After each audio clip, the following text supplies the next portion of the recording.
Bon matin tout le monde. Aujourd'hui, c'est déjà notre 7e journée au Bulow RV Resort.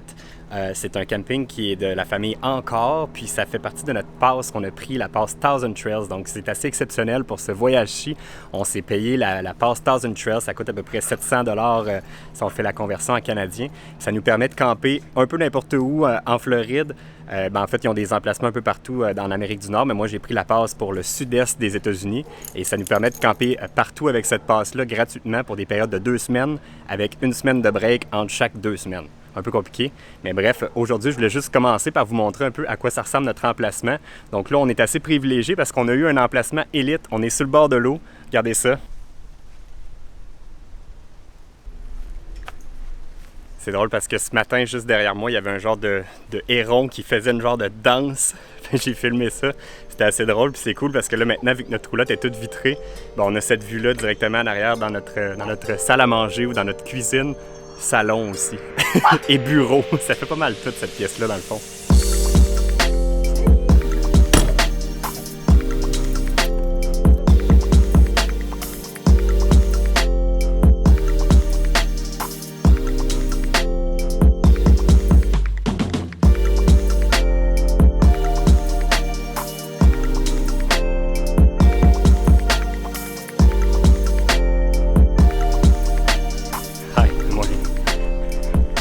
Good afternoon.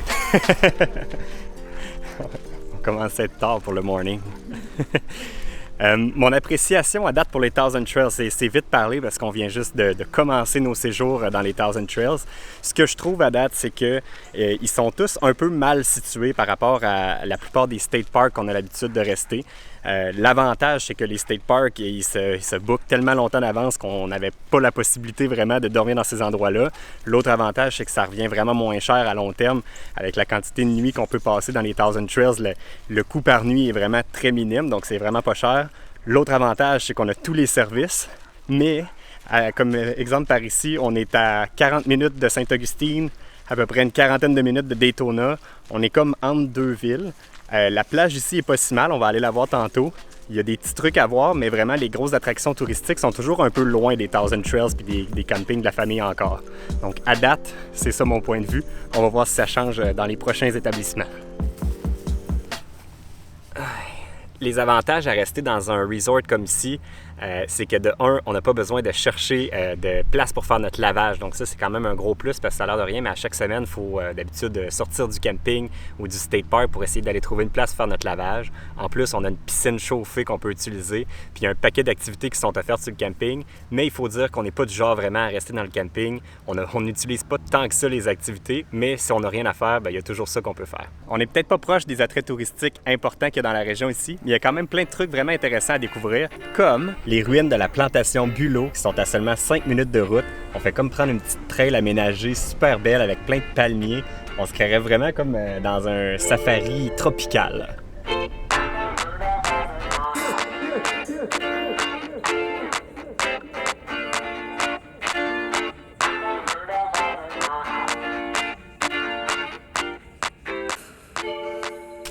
Quand je disais qu'on était à des endroits moins connus des touristes, je pense qu'on est quoi? On est deux. En fait, nous deux plus un autre touriste à visiter aujourd'hui les ruines de la plantation Bulow. J'ai lu un petit peu vite, c'était quoi l'histoire de la place ici. L'histoire de la ruine ici est super intéressante. C'est le général Bulow dans les années 1800 qui s'est installé ici avec ses esclaves pour construire une plantation. Il y avait du sucre de canne, il y avait du coton, un paquet d'autres trucs qui faisaient pousser ici.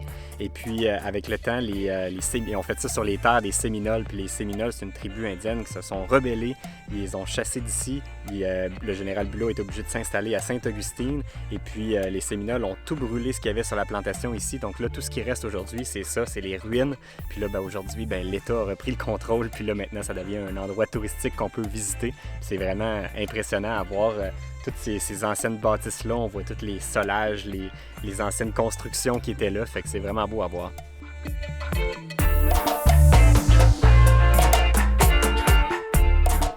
En plus des ruines de la plantation Bulow, ce qui est intéressant, c'est qu'il y a plein d'endroits où on peut apporter nos chiens, comme à la plage de Flagler Beach. Yababou!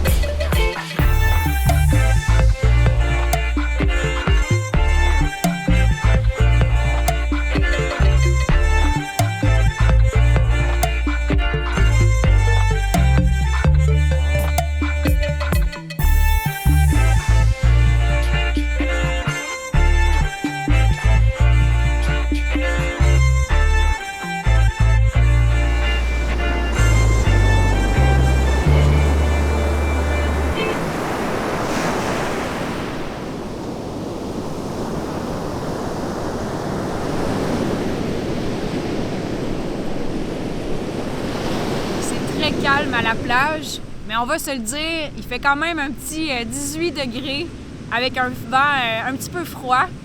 Mais on est quand même bien, moi je trouve. Oui, bien, être habillé, on est bien, mais je veux dire, s'il y a personne à la plage, ça doit être une question de température, tu sais. C'est nuageux, là. Ouais. Il y a personne qui se baigne, mais il y a un surfeur, probablement avec un wetsuit, parce que l'eau, je pense qu'elle est assez froide. Toi, tu t'es mis les pieds dedans? Elle est froide. Elle est froide. Fait que ça prend un wetsuit pour se baigner ici. Il n'y a personne dans l'eau. Puis, mais c'est quand même une belle place. Puis moi, j'aime ça avec les chiens parce que justement, c'est pas trop chaud pour eux autres. Puis c'est une plage qui accepte les chiens, mais qui en a pas. Parce que nous autres, nos chiens, ils sont pas endurables quand il y a d'autres chiens. Fait que là, au moins, on peut en profiter avec eux autres, puis ils sont pas tannants.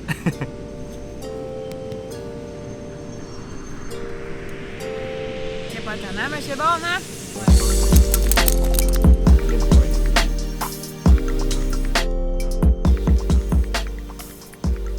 Pour finir la soirée en beauté, je récupère un colis. Parce que c'est ça qui est le fun, c'est que là, on sait où on va être. Puis je peux me commander des trucs, les faire livrer au camping. Eux autres les gardent pour moi, puis je viens les récupérer. Fait que ça finit bien la journée, un petit cadeau comme ça. C'est ce qui conclut l'épisode d'aujourd'hui. J'espère que vous avez aimé ça. Et puis, si jamais vous en voulez plus et si vous voulez les vidéos d'avance des Facebook Live, joignez la famille comme plein d'autres ont fait dernièrement. On a plein de nouveaux membres dans la famille Prêt pour la route. Je vais mettre le lien dans la description si ça vous intéresse. Et sinon, pour le reste, on se dit à la prochaine. Bye!